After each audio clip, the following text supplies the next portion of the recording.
Vamos al Salmo 23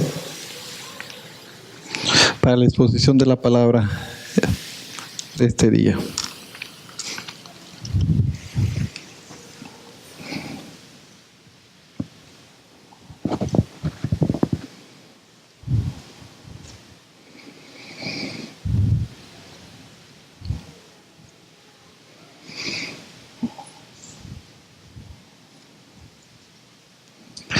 En el Salmo 23,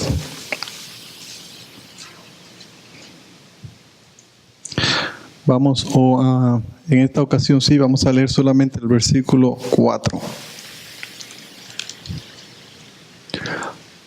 Lo leen ustedes conmigo, por favor, en voz alta.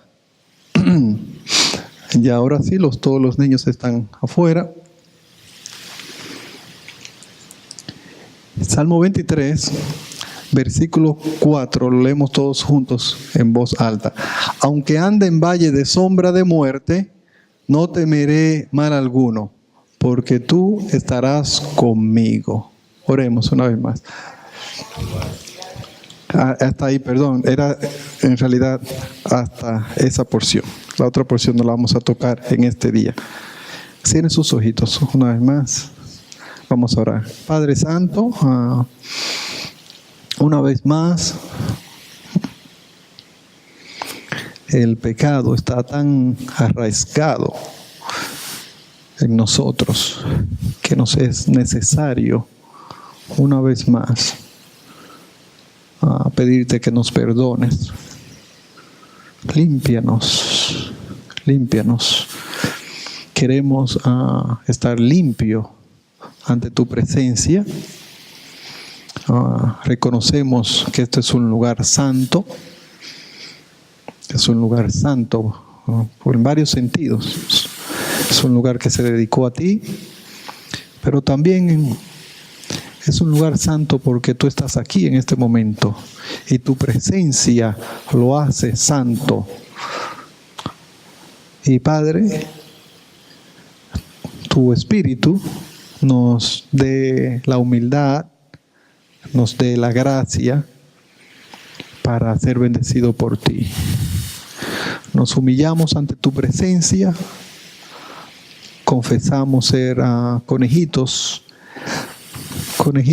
pequeñitos que necesitamos de tu alimento. No somos gigantes en ningún sentido de la palabra. Somos niñitos, conejitos, en total dependencia de tu gracia y de tu misericordia. Bendícenos, alimentanos. Haznos más como a la imagen de Cristo Jesús. Queremos escuchar tu voz y tu voz sola. En el nombre de Cristo. Amén. Hermanos, Salmo 23 es una de las porciones bíblicas, ¿no? O sea, más conocidas de toda la Biblia. ¿No? Y puede ser que el versículo 4 sea uno de los más citados de toda la Biblia. Sobre todo, sin duda alguna, es el más citado en los servicios fúnebres. ¿No? Aunque ande en valle de sombra de muerte, no temeré mal alguno, porque tú estarás conmigo, ¿no? Es muy posible que ese sea tal vez el versículo más citado de toda la Biblia en los servicios fúnebres. El Salmo 23 por completo puede ser, como le dije, el más conocido de todas las escrituras, ¿no? Muchas personas, aún no creyentes evangélicos, se saben incluso de memoria este salmo, ¿no? Es una de las porciones bíblicas que más las personas también memorizan, el Salmo 23, ¿no? Le dije en una ocasión, he compartido varias veces acerca del Salmo 23 con ustedes. En una ocasión, de acá un domingo, le compartí el primer versículo, que dice: Jehová es mi pastor nada me faltará. Y le dije en aquella ocasión que lo que vemos aquí cuando el salmista David, en este caso dice, el Señor es mi pastor, es una confesión de fe. Es una confesión de fe. Él está confesando su fe. Él está diciendo que Jehová, y Jehová solamente es su pastor, es su todo, es su Señor. Es aquel que lo guíe, que lo sustenta, que lo alimenta, ¿no? Que le da vida, etcétera, etcétera. Jehová es mi pastor. Y le hice una pregunta en aquel momento y vale la pena recordarla. No tal vez hacerla de nuevo, pero vale la pena recordarla. Le dice, ¿cuál es la palabra más importante del versículo 1? Jehová es mi pastor. Y la tendencia es a pensar que la palabra más importante es Jehová. Bueno, porque en cierto sentido lo es, ¿no? Pero en otro sentido, la palabra más importante, porque es una confesión de fe, es mí. La palabra mí. No dice el salmista, no dice el versículo, Jehová es el pastor. En otra parte de las escrituras dice, Jehová es el pastor. Hay un pastor y un solo pastor, ¿no?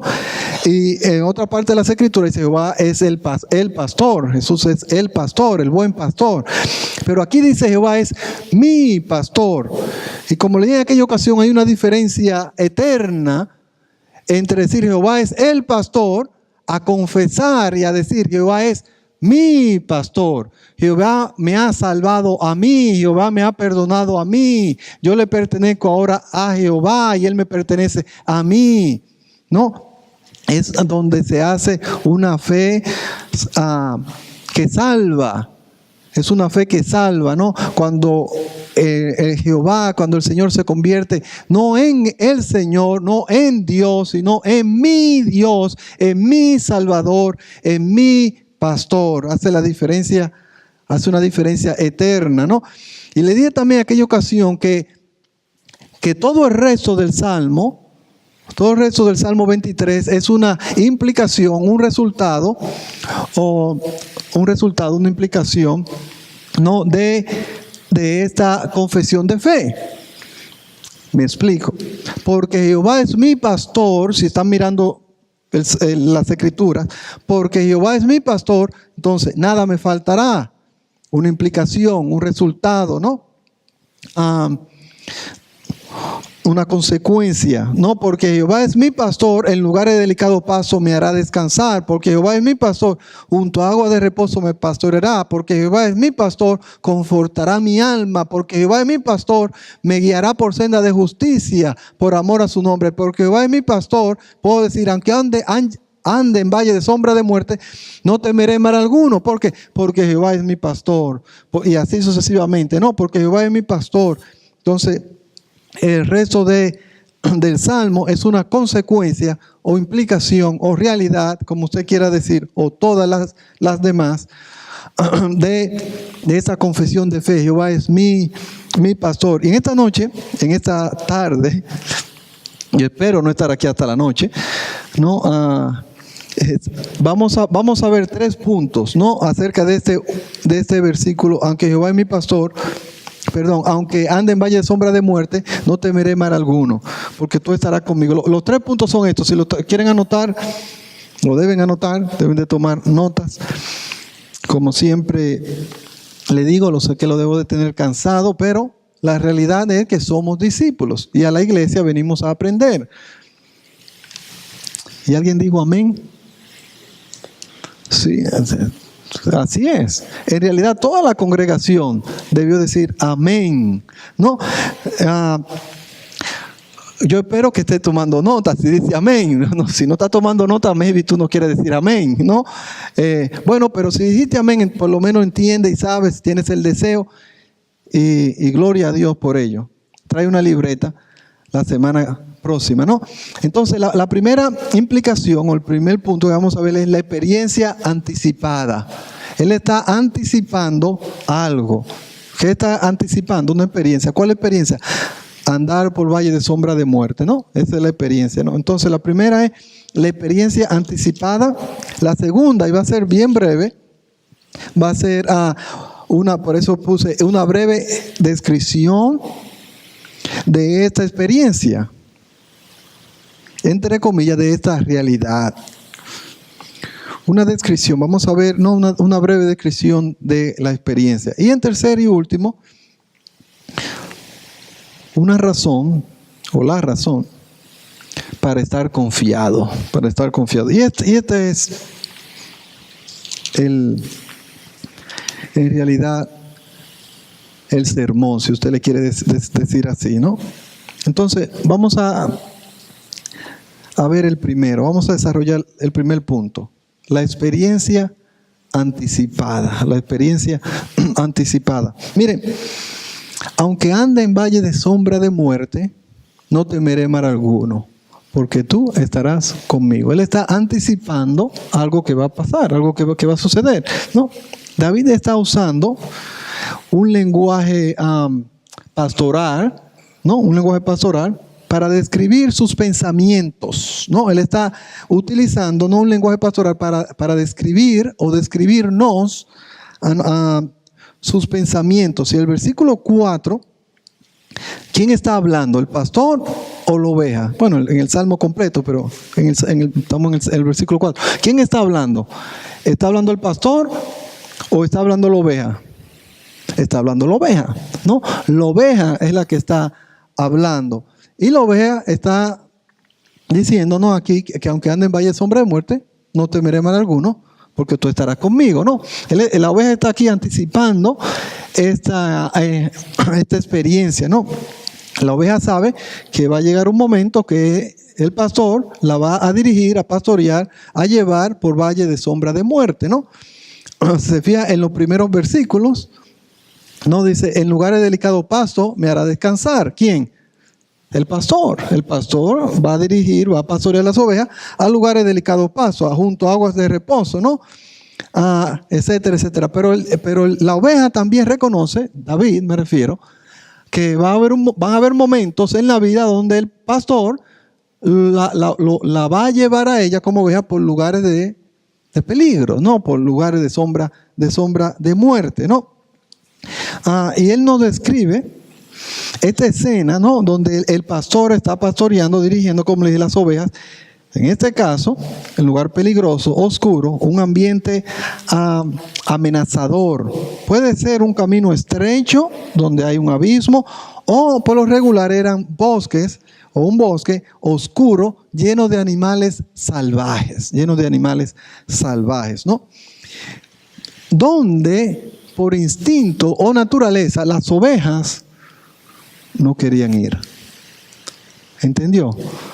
Las ovejas por naturaleza o por instinto no se les hacía fácil. En realidad pasaban, ¿no?, con un tremendo pánico, ¿no? Sentían gran temor, gran pánico.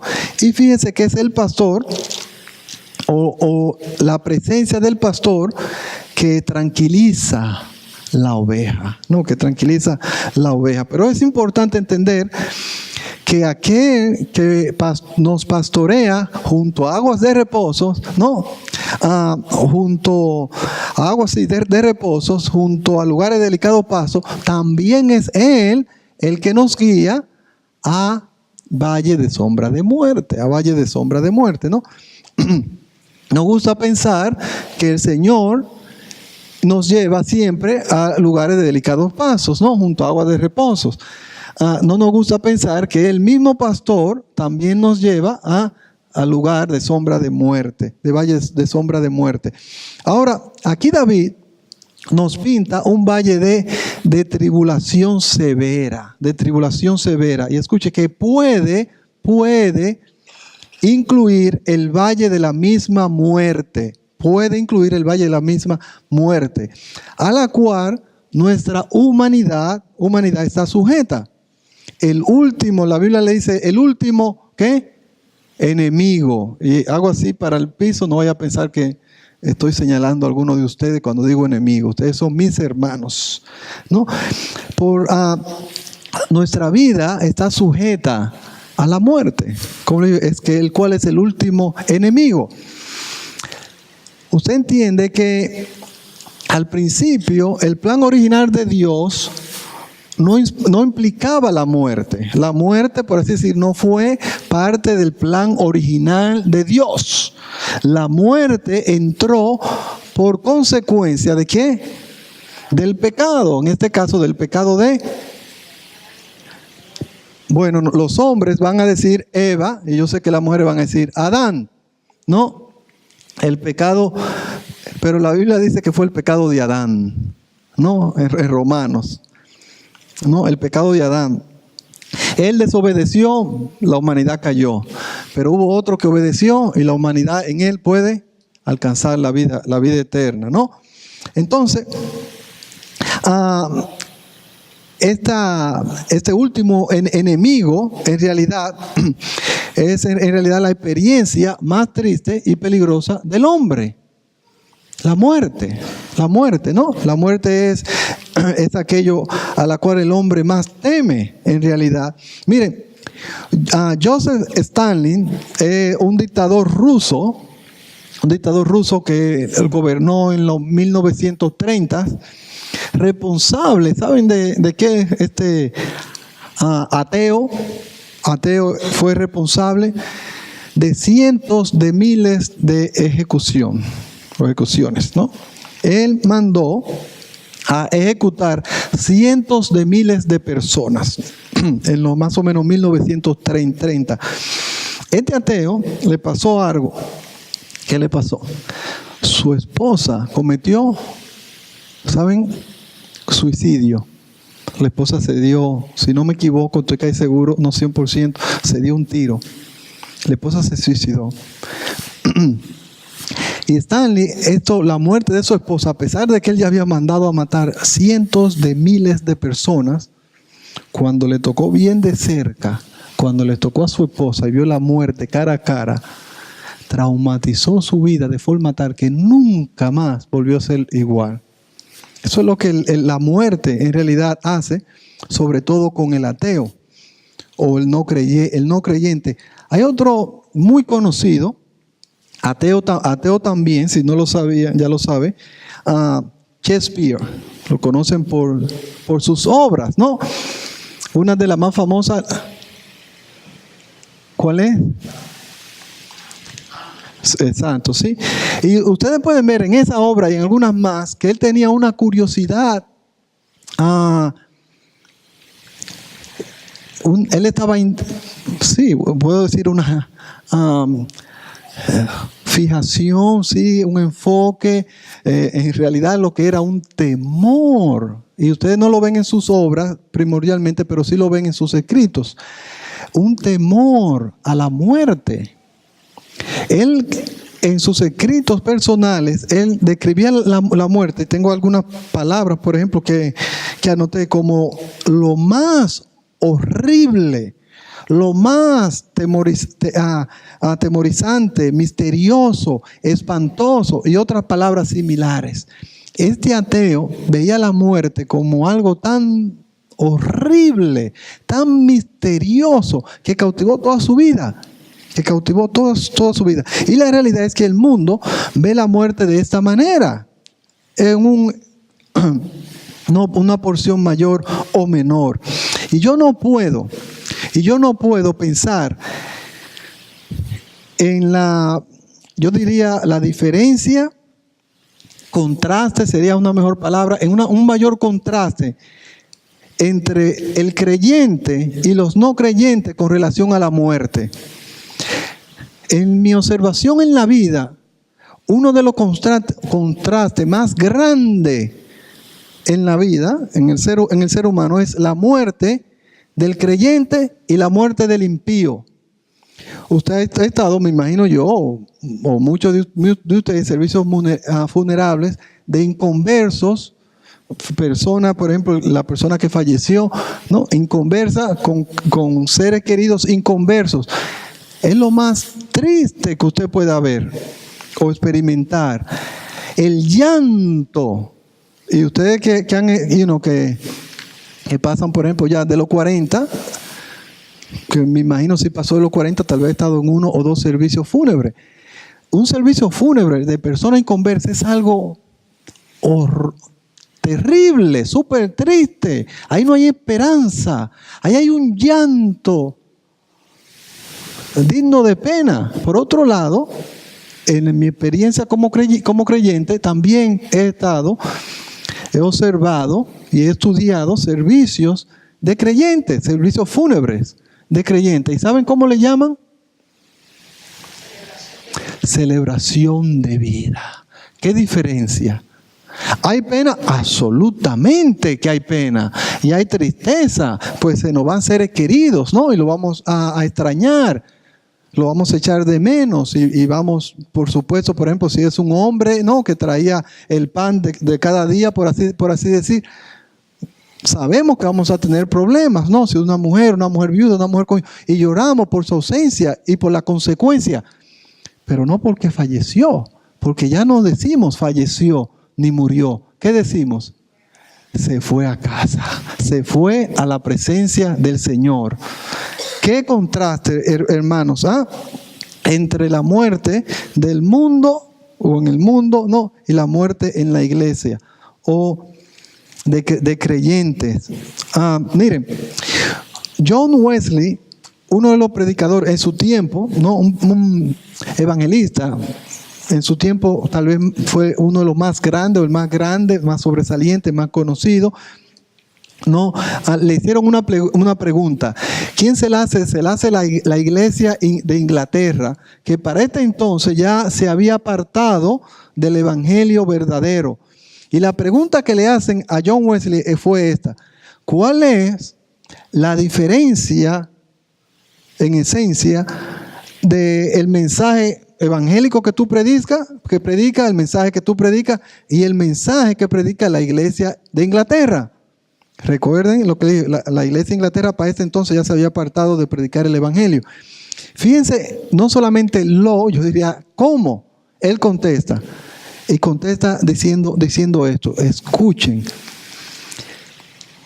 1, 2, 3, 4 palabras dijo: mis hermanos mueren bien. Mis hermanos mueren bien. ¿Qué le parece? Cuánta sabiduría, qué verdad, no, qué realidad. Mis hermanos mueren bien. No, mis hermanos mueren bien. El apóstol Pablo nos dice, nos llama, ¿no?, a no entristecernos, o a entristecernos prácticamente. Y él dice que sí, que está bien que haya tristeza, pero no como el mundo. En 1 Tesalonicenses, por ejemplo, dice: no os entristezcáis como los otros o como el mundo. ¿Y qué él dice? Que no tienen esperanza. No, o sea, las escrituras nos dicen a nosotros, en esto un contexto de la muerte, que nosotros no deberíamos de entristecernos como el mundo. Ahora, eso implica que él no está diciendo que no debe haber tristeza. Ojo, él no está diciendo eso, pero él lo que está diciendo es que no debe haber tristeza como el mundo. ¿Por qué? Porque él dice, porque el mundo no tiene esperanza, pero ustedes sí. Ustedes tienen la esperanza, la certeza de la vida eterna, ¿no? Ellos no. Por lo tanto, no entristezcáis como el mundo cuando un creyente se va a la presencia del Señor, ¿no? Miren, la muerte, como le dije, la muerte no fue plan de la creación original. Eso ya se lo dije, ¿no? La muerte es un enemigo.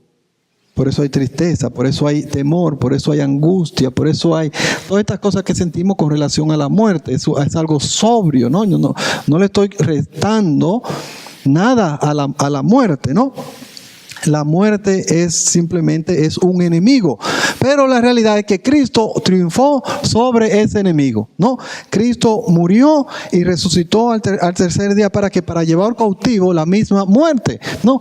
Cristo tuvo la victoria sobre la muerte al morir y resucitar al tercer día. Hermanos, esto es el evangelio. En esencia, el mensaje de Cristo es que nosotros como creyentes ya no tenemos que temer a la muerte, porque nuestro Salvador, a diferencia que cualquier otro Salvador que no tienen, dicho sea de paso, cualquier otra religión, nuestra religión, por así decir, nos da un Salvador que murió, pero resucitó y conquistó la muerte. Y todo aquel que crea en Él, que confía en Él, que cree en el Evangelio, Él le da la victoria sobre la muerte. Es por eso que el pueblo de Dios se puede poner de pie y clamar a gran voz y abrir las manos y decir: oh, ¿dónde está, oh muerte, tu aguijón? Oh, ¿dónde, oh sepulcro, tu victoria? ¿Por qué? Porque Cristo conquistó, aplastó, destruyó la muerte. La muerte, gloria a Dios. Nosotros no tenemos que temer a la muerte. Nosotros poseemos en Cristo Jesús la victoria sobre la muerte por la resurrección de Cristo Jesús de entre la muerte, de la muerte, ¿no? Ahora bien, es por eso también que no solamente el salmista, pero nosotros ahora podemos decir: aunque ande en valle de sombra de muerte, no temeré mal alguno, porque el Señor estará conmigo, ¿no? Estará conmigo. Pablo lo dijo de esta forma, escuche: porque para mí el vivir es Cristo y el morir es ganancia. El morir es ganancia. Y eso es lo que la Escritura nos enseña a nosotros. Y yo veo que la iglesia de Dios recibe la verdad de Dios, cambia la forma de pensar, ¿no? De sentir, de actuar sobre muchas cosas. Pero de alguna manera la iglesia de Dios le cuesta como trabajo, no, santificar su mente con relación a la muerte. Con relación a la muerte, las Escrituras dicen, como Pablo dice, y lo dice la Escritura, lo dice Dios, ¿no?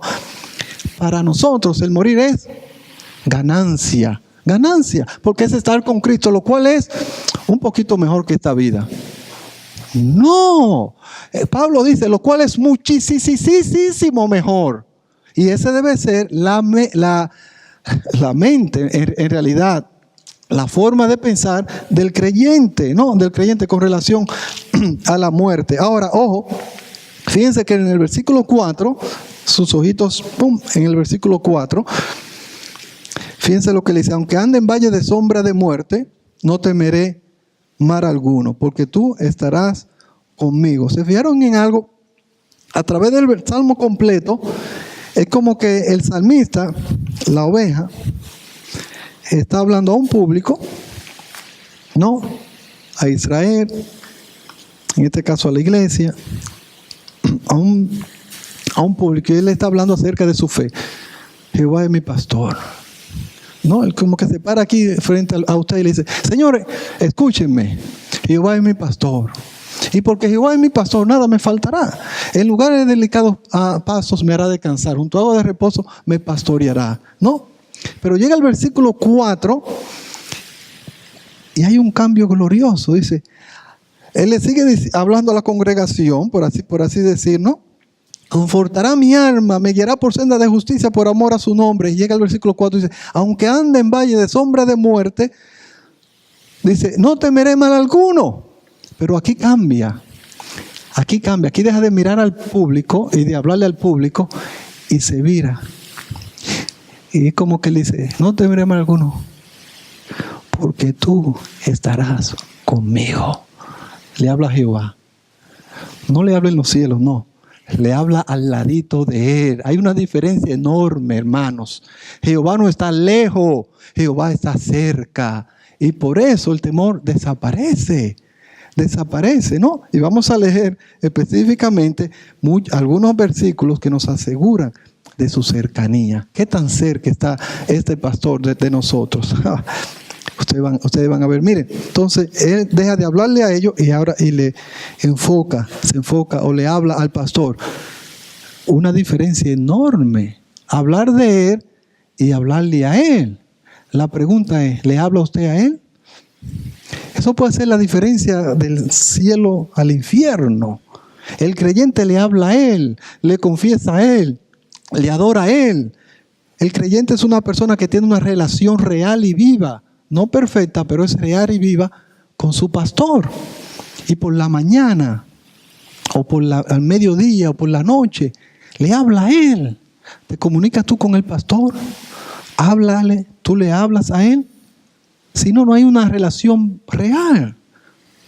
No, si no, no hay una relación real. Esto es una diferencia eterna entre hablar de él y hablarle a él. Pero también vale la pena mencionar, cuando estamos caminando en valle de sombra de muerte, ahí le hablamos a Él. Muchas veces, ¿no?, descuidamos nuestra vida espiritual, descuidamos el orar, descuidamos estar en las escrituras, descuidamos esta relación hasta que ¡pap!, estamos en problemas. El Lucho dice, sí, es cierto, ¿no? Por lo tanto, otra cosa que yo quiero que ustedes sepan, hermanos, las tribulaciones o el valle de sombra de muerte por la cual nosotros vamos a pasar es una bendición para nuestra vida. Porque allí en el valle de sombra de muerte, nuestro pastor está más cerca que nunca. Y su gloria brilla más que nunca. No, su gloria brilla más que nunca. Una breve descripción de esta experiencia, solamente lo menciono, ¿no? O de esta realidad, oscuridad. ¿Por qué? Porque hay gran tristeza. Es cierto que en esta gran, cuando uno atraviesa por el valle de sombra de muerte, hay tristeza. Miren, literalmente lo que quiere decir el valle de sombra de muerte. Miren, no, ustedes no pueden mirar mi nota, está muy lejos. Escuchen. Literalmente lo quiere decir un valle de densa oscuridad. Literalmente, un valle de densa oscuridad. Y esta frase se utilizaba para describir una gran tribulación, una gran tribulación. Técnicamente, no necesariamente describe la muerte, sino una tan gran tribulación que parece la misma muerte, pero puede incluir hasta la misma muerte. No es peligrosa o peligro. Es otra palabra, por eso también no solamente hay tristeza, pero también hay temor. También es algo a donde hay soledad. Usted puede pertenecer a una familia de creyentes, a una iglesia, usted puede tener muchísimos amigos. En el momento cuando usted tiene que pasar por el valle de sombra de muerte, usted anda solo. No, usted dice, no, pero es que yo nunca estoy solo. No. Usted no me está entendiendo. Usted se va a sentir tan solo. Y allí va a estar usted y el Señor. Sobre todo, literalmente, en la misma muerte. Sobre todo cuando le tenga que dar cara en el juicio a Jehová. No, allí no lo va a acompañar nadie. Allí, como dicen los americanos, on. No. Pero es algo que lo tenemos que pasar a sola. Humanamente hablando, no estoy hablando con otras personas, no que la pasamos sola en el sentido de que el Señor no está con nosotros, ¿ok? Y por último, es algo también misterioso. ¿Por qué? Porque es algo que no sabemos. ¿Por qué? ¿Por qué tenemos que pasar o por qué estamos pasando por valle de sombra de muerte? Tenemos ideas generales para nuestra santificación, ¿no? Por ejemplo, es una idea general por la cual tenemos que pasar tribulación. Pero en esencia o en forma específica, ¿por qué? Es la pregunta más peor que usted se puede hacer. Es la pregunta que usted ni yo no deberíamos de hacer. ¿Por qué? Fíjense Job. ¿Por qué? ¿Se le dio a Job la razón? No. Y no fue porque pecó. Job no pecó. Para estar para andar en el valle de sombra de muerte que tuvo que pasar. No, había una escena detrás del telón que sucedió que Job no tenía ni idea. ¿Qué pasó en el cielo?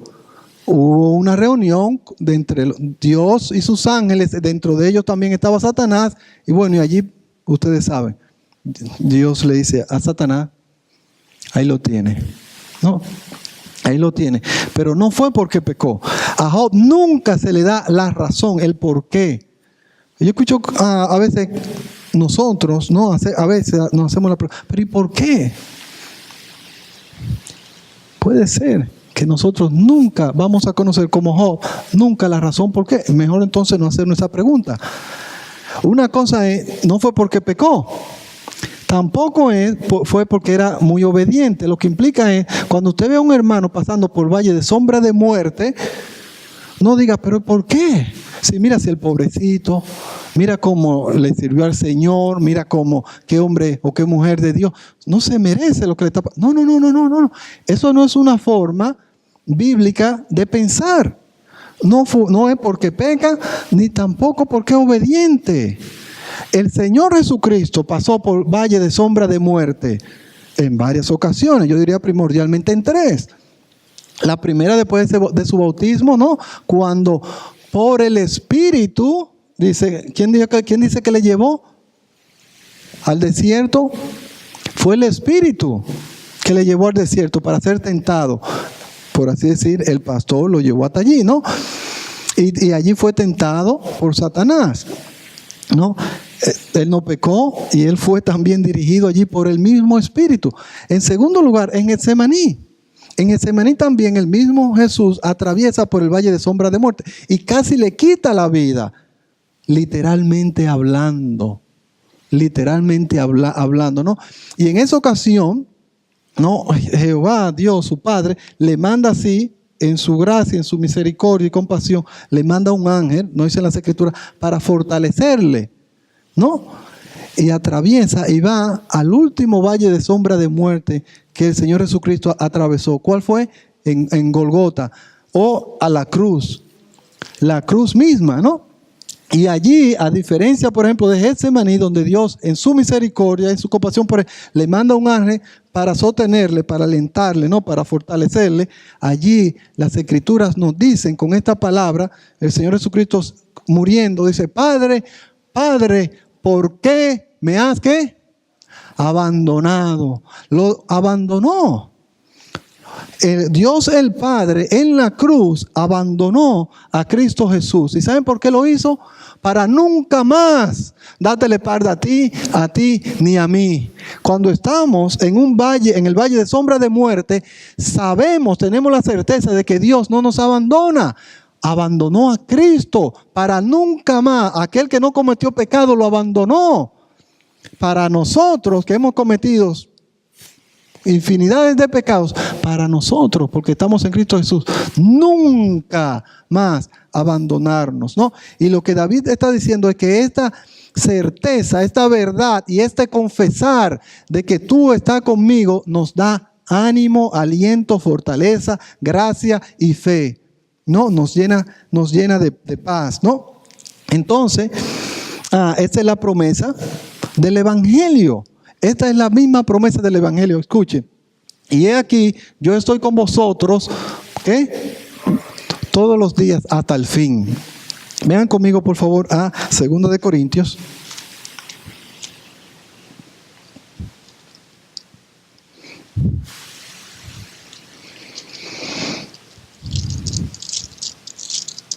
Esto es en esencia, hermanos, la promesa del Evangelio. 2 de Corintios 6, versículo 14 al 16 nos dice, ¿están todos allá? No os unáis en yugo desigual con los incrédulos. ¿Por qué? ¿Qué compañerismo tiene la justicia con la injusticia? ¿Y qué comunión la luz con las tinieblas? ¿Y qué concordia Cristo con Belial o con Satanás? ¿No? ¿O qué parte el creyente con el incrédulo? Y la respuesta es ninguna, ¿no? El 16. ¿Y qué acuerdo hay entre el templo de Dios y el templo de los ídolos? Porque vosotros, y escuche lo que dice aquí, porque vosotros sois el templo del Dios viviente, como Dios dijo, habitaré y andaré entre ellos y seré su Dios y ellos me serán mi pueblo, ¿no? Y ellos me serán mi pueblo. Miren, es mi deseo que usted ahora escuche, no mire su Biblia, escuche. Promesa del Evangelio. Hoy escuche, porque Dios que mandó que de las tinieblas resplandeciese la luz, es el que resplandeció en vuestros corazones la iluminación del conocimiento de la gloria de Dios en la faz de Jesucristo. El Evangelio. Pero tenemos este tesoro en vaso de barro, para que la excelencia del poder de Dios no sea de nosotros, que estamos atribulados en todo, mas no angustiados. en apuros, mas no desesperados, perseguidos, mas no desamparados, derribados, pero no destruidos, llevando en el cuerpo siempre por todas partes la muerte de Jesús, para que también la vida de Jesús se manifieste en nuestros cuerpos. Porque nosotros que vivimos siempre estamos entregados a muerte por causa de Jesús, para que también la vida de Jesús se manifieste en nuestra carne mortal. De manera que la muerte actúa en nosotros y en nosotros la vida. Pero teniendo el mismo espíritu de fe, conforme a lo que está en Cristo, creí, por lo cual hablé. Nosotros también creemos, por lo cual también hablamos, sabiendo que el que resucitó al Señor Jesús, a nosotros también nos resucitará con Jesús y nos presentará juntamente con vosotros, porque todas estas cosas padecemos por amor a vosotros, para que abundando la gracia por medio de muchos, la acción de gracia sobreabunde para la gloria de Dios. Por tanto, no desmayemos. Antes bien, antes aún nuestro hombre externo o exterior se va desgastando. El interior, no obstante, se renueva de día a día, porque esta breve tribulación o momentánea produce en nosotros cada vez un excelente y eterno peso de gloria, no mirando nosotros las cosas que no se ven, sino las que no se ven. Pues las que se ven son temporales, pero las que no se ven son eternas. Dice, porque sabemos que si esta nuestra morada, ese tabernáculo se deshiciere, se destruyere, se pudriere, tenemos de Dios un edificio, una casa, no hecha de mano, sino hecha por el Dios vivo. Amén. Gloria a Dios, hermanos. Miren, vengan conmigo al Salmo 27.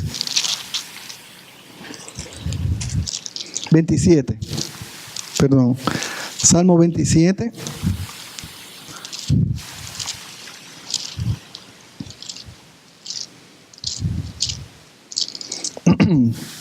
Salmo 27.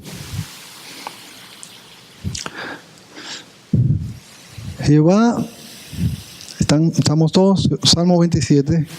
Dice, Jehová es mi luz. Jehová es mi luz y mi salvación. Y miren la pregunta, ¿de quién temeré? Jehová es la fortaleza de mi vida. ¿De quién me he de atemorizarme? ¿De quién he de atemorizarme? Versículo 2. Cuando se juntaron contra mí los malignos, mis angustiadores y mis enemigos, para comer mis carnes, ellos tropezaron y cayeron. Aunque un ejército acampe sobre mí, no temerá mi corazón. Aunque contra mí se levante guerra, dice, yo estaré confiado. ¿Por qué? Porque Jehová es mi pastor, porque Jehová está a mi lado. Jehová está en ti. No solamente Jehová está al lado, la promesa es que Él está tan y tan cerca que está en ti. Mire, dice, yo estaré confiado. Él sabe que a pesar que tenga que caminar por el valle de sombra de muerte, de densa oscuridad, gran tribulación, que por lo regular está acompañado de horror, temor y pánico, que puede ser incluso la misma muerte, como le he dicho. Dice, aunque ande en valle de sombra de muerte, una cosita que vale la pena mencionar. Fíjense que dice, aunque ande. ¿Alguna vez usted ha dicho o usted ha escuchado de personas que dicen, no, cuando yo me muera, cuanto antes posible. Yo me quiero morir cuando esté durmiendo, ¿no? Y simplemente cuando me levanto, ya estar muerto. O estar, ¿saben qué? Muchas veces se anda por el valle de muerte. No depende de usted ni de mí. No lo sabemos. La cosa a veces es lenta. ¿No? Otra cosa que vale la pena mencionar. Y esto lo dijo Martin Lloyd-Jones, muchos de ustedes le conocen, uno de los mayores predicadores de su época, tal vez el más grande de su época, dijo esto. Escuchen cuánta sabiduría. No hay un hombre más tonto que aquel que rehúsa pensar en la realidad de la muerte. ¿Ah?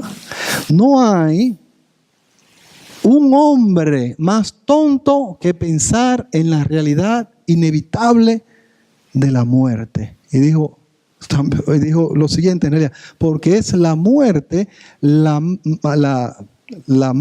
máxima, la suprema realidad de todo ser viviente, ¿no? Entonces, como creyentes, no somos tontos. Anticipamos el caminar en valle de sombra de muerte. No necesariamente, le dije, no necesariamente la muerte literalmente, pero nosotros como creyentes te entendemos y tenemos entonces que anticipar que vamos a pasar por tiempos difíciles, o no lo promete la palabra, ¿no? Entonces no podemos ser tontos, tenemos que ser personas como David, realistas, ¿no? Miren, yo le propongo algo. En vez de atravesar el valle de sombra de muerte con pánico, horror y temor, yo sugiero pasar el valle de sombra de muerte con Dios el Padre, el Hijo y el Espíritu Santo. ¿Qué le parece? Salmo 18 y aquí terminamos. Del 1 al 19.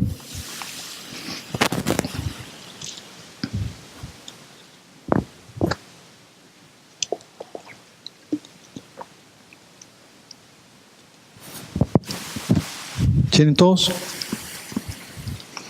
Salmo 18. Miren, lean las letras antes del versículo 1. Dice, al músico principal, esto es parte de las escrituras, como ustedes saben, Salmo de David, siervo de Jehová, el cual dirigió a Jehová las palabras de este cántico el día que libró Jehová de la mano de todos sus enemigos y de la mano de Saúl. Y este es el salmo que le escribió.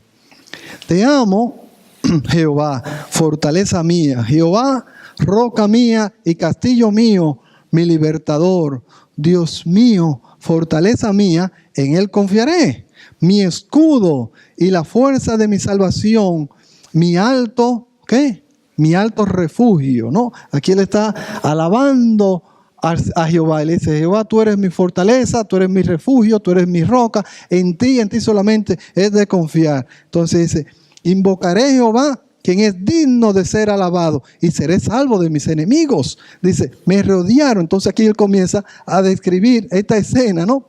Él estaba en realidad angustiado, súper angustiado, ¿no? Dice, me rodearon ligaduras de muerte, y torrentes de perversidad me atemorizaron. Fíjense la palabra que él está utilizando, ligaduras del Seol. Me rodearon, me entendieron lazos de muerte. ¿Se fijó? En mi angustia invoqué a Jehová y clamé a Dios. Él oyó mi voz de su templo y su clamor llegó delante, y mi clamor llegó delante de él a sus oídos. La tierra, y ahora escuchen esto, ¿no? Esta situación donde él está súper atemorizado, angustiado, ¿no? Él clama a Jehová, y entonces dice que algo pasó con Jehová. Jehová se comienza a levantar, a despertar, porque el ruego, el clamor de David, por así decir, lo despertaron. Y ahora aquí la fortaleza de Jehová, de David, el Dios de David, se comienza a despertar. Y miren lo que dice.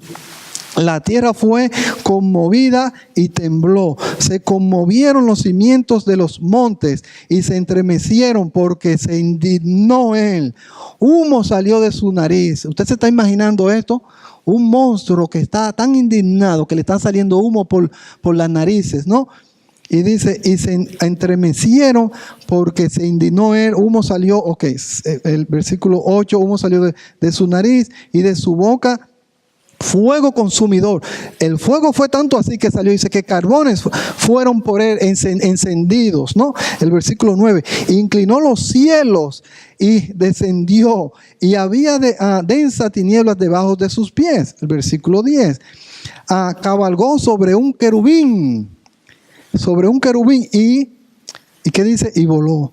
Voló sobre las alas del viento, pasó tiniebla por mis escondederos y cortina suya alrededor de sí, oscuridad de aguas, nubes de cielos, por el resplandor de su presencia, sus nubes pasaron. Dice, granizo y carbones ardientes, trono de los cielos, tronó en los cielos Jehová, y el Altísimo dio su voz.